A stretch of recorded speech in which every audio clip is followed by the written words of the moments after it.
Hi, I'm David Morrissey, and from Basic Instinct 2, and I'm here with Sharon Stone. Welcome to MoviePhone.com Unscripted. And we're going to interview each other, which it says here, with your questions and some of our own. So I'm going to start with, how challenging was it to rekindle the character Catherine Tramell after 14 years? Well, you know, I thought it was going to be easy. I thought, okay, I've done this before. It'll be kind of a breeze. And I know how she is. I know her vocal pattern. I know the way she walks. I know what's happening. And then I got there, and I was really scared. I was scared to be so dark, and I was afraid to kind of surrender myself to that weird, dark place.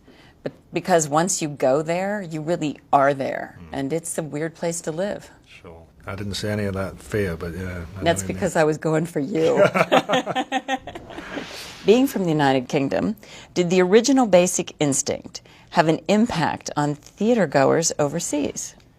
Yeah, I think, you know, the impact of Basic Instinct was worldwide, the first one, definitely.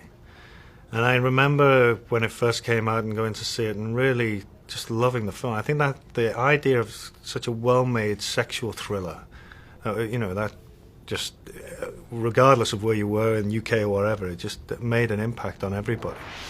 Now, this is from Todd Piccone from Upland, California. And does Hollywood still pressure its leading ladies to be sex symbols? Well, I think there's always that question, you know, and it's sad, but it's true that in these studio meetings, they always ask the question, is she effable? And they say it like that, you know, is that lady? And because I think that part of going to the theater is you want to have fantasy in the theater. And part of our fantasies are, can we fall in love with? Can we have a romantic idealization of an actor in a movie? You know? Sure. I think the other movies you go to is you go there to identify with the people as well. And you know, you can have movies where you fantasize, it takes you out of yourself, and other movies that show a mirror, throw up a mirror to us as well. So, but I have to say, I mean, the men that to me in a movie theater that I think, oh, I fall in love with him, are not always the classically beautiful like you guy. Thank you. But I don't, it's not that I go and think I always want to fall in love with the tall, dark, and handsome guy. I fall in love often with the guy who's just so interesting, such a fabulous actor, you know. I mean, I was always in love with Humphrey Bogart. I was in love with Edward G. Robinson, you know, and he was not so gorgeous. You know, you think it's not always just because they're gorgeous that makes someone sexy. It's because they're fabulous. This is from Marco Gallardo from Sacramento. And is there another film from your career that you believe merits a sequel? Oh, I don't know, but I think if I could play again any character that I played before, I'd like to play the character that I played in The Quick and the Dead. I loved playing a cowgirl. And I fell in love with my horse. I bought that horse. That horse was my horse, who's now retired. That horse is working at a school for children who are blind. And that's so cool. I just fell in love with everything about being in Tucson, learning how to be a fast gunslinger, working with all the guys, being in that period. The whole thing was just great for me. I loved it. Great. Oh, now there's an unscripted question here, which is from me to you. And I'm interested because we filmed it in London. And I know whilst you were there, you really used London. You went out, you saw some shows and stuff. And how did you find London? Did you have fun there?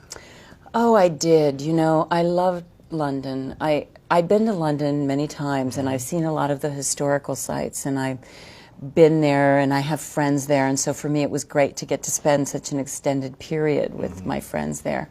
But what was so interesting to me about making the film there was that our location manager was so extraordinary and showed me a London I'd never seen before.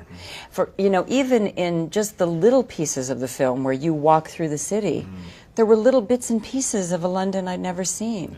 Where we go in the asylum scene, that was so magnificent to me. And things like that there's an amazing gallery in there that we got to go look at lunch. it was astonishing. So there was a London revealed to me through the making of this film that I didn't know existed, and I certainly didn't know there were that many phallic symbols in London. Ooh, I get to ask you something.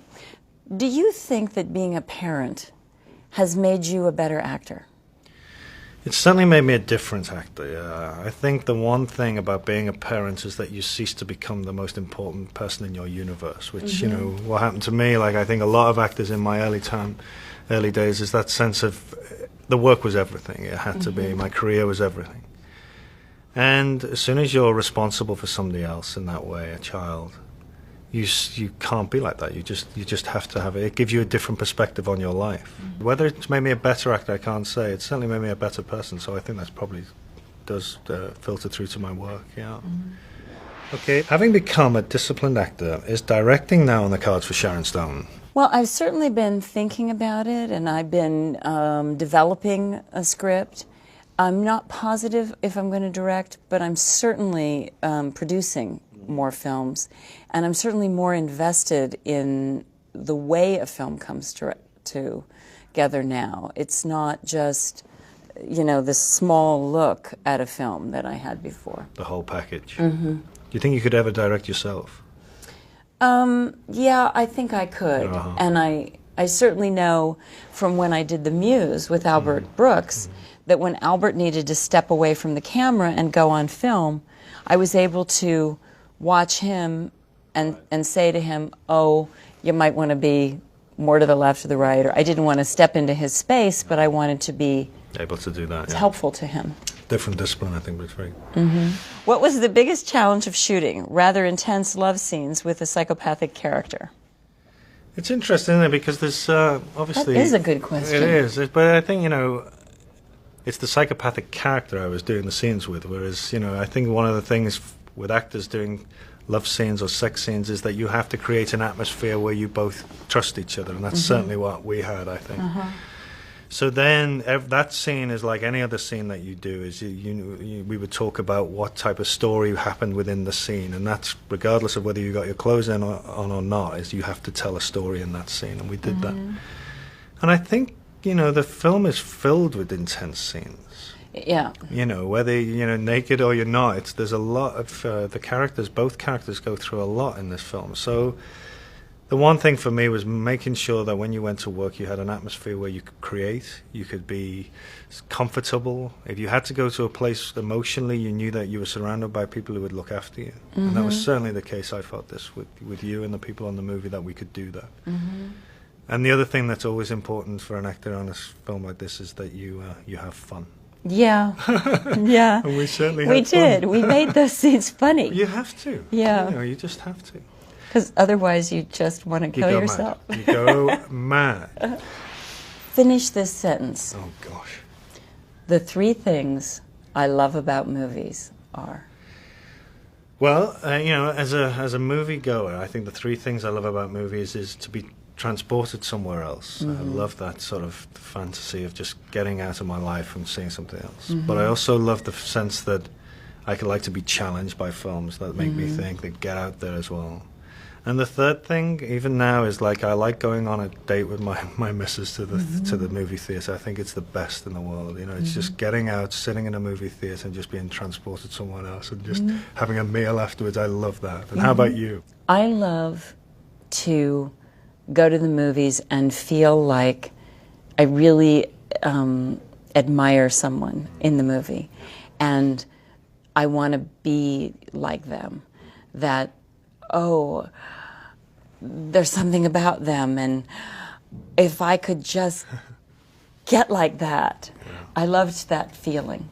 And I love going with my kids and getting the popcorn, and we love doing that and sharing our popcorn and having the thing. And for me to look over and see my kid and we're eating the popcorn and see his eyes so big, that's for me such a big deal. Brilliant. And I too, to go on a date and hold hands in the dark, there's that thrill. It's like when you were a teenager and you held hands for the first time. There's something about holding hands in the dark in the movie theater that just re-engages romance in a way that nothing else does. Absolutely. Well, I'd like to say thank you to Moviefone. Thanks for being with us. And thanks for sending in the questions for us to ask as well. Go see Basic Instinct 2. It's sexy and nasty and scary. Bye now.